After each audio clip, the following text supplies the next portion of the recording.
জন্মগত হার্টের অসুখ এর কোনো প্রতিষেধক আছে নাকি, অর্থাৎ আমরা জন্মগত হার্টের অসুখকে কোনোভাবে প্রিভেন্ট করতে পারবো কিনা? এর এক কথায় উত্তর যদি দিতে হয়, সেটা উত্তর হচ্ছে যে জন্মগত হার্টের অসুখের প্রতিষেধক কিছু নেই। আমরা এদের জন্মগত হার্টের অসুখ প্রিভেন্ট করতে পারি না।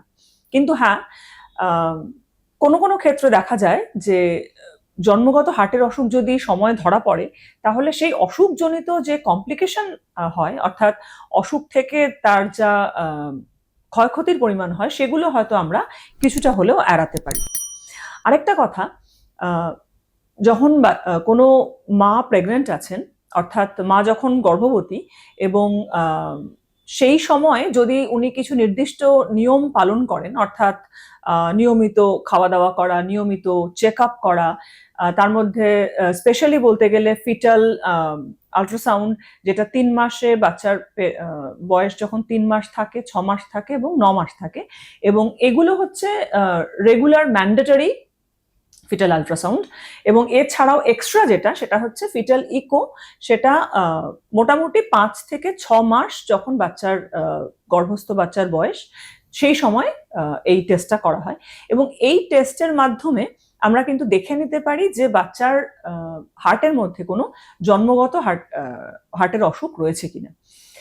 অনেক ক্ষেত্রেই দেখা যায় যে যদি মেজর কোনো অসুখ থাকে, যেটা আমরা বুঝতে পারি যে এই জন্মগত হার্টের অসুখের জন্মের পরের চিকিৎসা খুব একটা লাভজনক হবে না, বা তার চিকিৎসার রেজাল্ট খুব ভালো হবে না, সেক্ষেত্রে অনেক ক্ষেত্রেই কিন্তু বাবা মাদের আমরা প্রেগন্যান্সি ডিসকন্টিনিউ করার পরামর্শ দিই, এবং এটা এক রকমের প্রিভেনশনই হলো।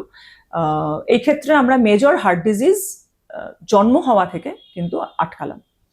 এবং এছাড়াও আরো একটা গুরুত্বপূর্ণ বিষয়, সেটা হচ্ছে প্রেগনেন্সি চলাকালীন কোনো মা স্পেশাল বেশ কিছু ওষুধ আছে, যেই ওষুধ আমরা জানি যে এই ওষুধ যদি মাদের ক্ষেত্রে অ্যাক্সিডেন্টালি দেওয়া হয়ে যায়, যেমন খুব কমনলি একটা ড্রাগ ইউজ করা হয় পিম্পল বা অ্যাকনির জন্য, রেটিনোইক অ্যাসিড। রেটিনোইক অ্যাসিডের কিন্তু হার্টের বাচ্চার ডেভেলপিং হার্টের উপরে একটা অ্যাডভার্স এফেক্ট আছে। অর্থাৎ রেটিনোইক অ্যাসিড যদি কোনো মা অ্যাক্সিডেন্টালি প্রেগনেন্সি চলাকালীন সময় নিয়ে থাকেন, তাহলে সেই বাচ্চার হার্টের সমস্যা আসার চান্স আছে। এছাড়াও ওয়ারফারিন জাতীয় ওষুধ বা অ্যাসিট্রোম জাতীয় ওষুধ, সেগুলো নিতে হয় অনেক সময় যদি মেকানিক্যাল ভালভ বসানো হয়ে থাকে কোনো ভদ্রমহিলার শরীরে, অর্থাৎ তার নিজস্ব ভালভের অসুখের জন্য হয়তো তার ভালভটা প্রতিস্থাপন করা হয়েছে মেকানিক্যাল ভালভের জন্য, ভালভ দিয়ে, এবং সেই অবস্থায় দাঁড়িয়ে তাকে ভালভটা ভালো রাখার জন্য কিছু ওষুধ খেতে হচ্ছে। এই গ্রুপের ড্রাগগুলো কিন্তু তারা বাচ্চার হার্টের অসুখ করে, এরকম এই ফ্যাক্টরটা আমরা ওয়াইডলি জানি।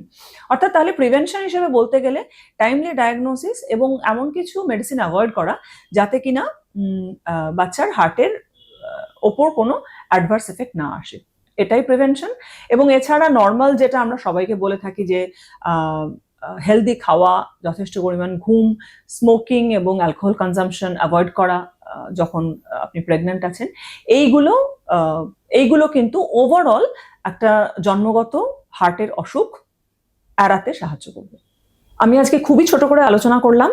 যদি আপনারা আরো কিছু জানতে চান, বা আপনাদের মনে যদি জন্মগত হার্টের অসুখ বা বাচ্চাদের হার্টের প্রবলেম নিয়ে কোনো প্রশ্ন থাকে, তাহলে আমার কমেন্ট বক্সে লিখুন। আমি চেষ্টা করব সেগুলোকে নিয়ে আবার একটা নতুন ভিডিও তৈরি করব।